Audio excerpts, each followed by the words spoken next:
hinayas daga na mo. Siga ang ano, si manual. Higla dagan 30. Di ba? Yung sag do to pula. Dili magidunta ni ani. Oh, dili. Sud na ko. Oh. Dili ba? So Iberis nga naglow power. Itong naikod nga turbo charger EGR. So wire na EGR kani sang kwan. Turbo. So ayan na to gilis ani.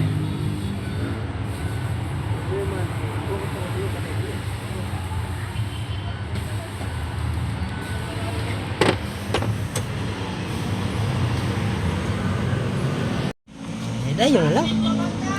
Bawa. Serang lain lagi siya no. Bro na siya kinanan siya. So ito na siya ilisan. So ito ning ilisdan kay Pinaman na tog taod ang actuator. Iberis nga nag-low power si manual. Trouble code, EGR, mas airflow og turbo charger. So saya to start.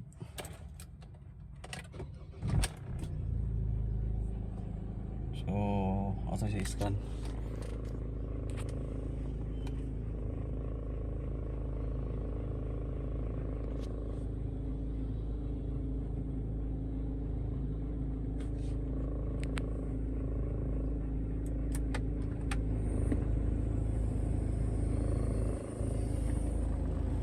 Test drive na to, test drive.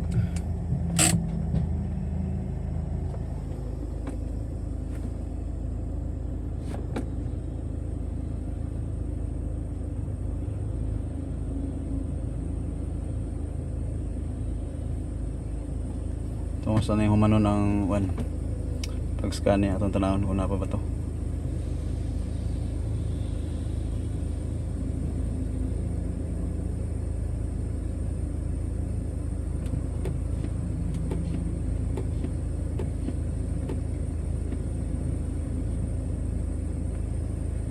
Silis. Okay, nawala na. Wala na ang mga code niya. So, test drive na to.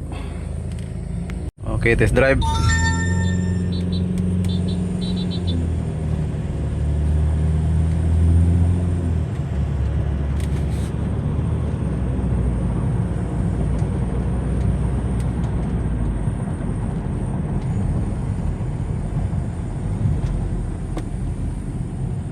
Okay guys, na test drive na nato nya. Di kay ta ka pabulhot kay traffic rush hour. So wala na ni balik ang iyang check engine si manual. Nya diri ato scan. Oh, wala na sa yang PCM mo. So all goods na ni. Thank you. Ford Everest Titanium 2017-18. So nagsi manual, low power. Si manual. So ang daga na to, 30. So sa ogluot, so mo na ang iyang trouble code.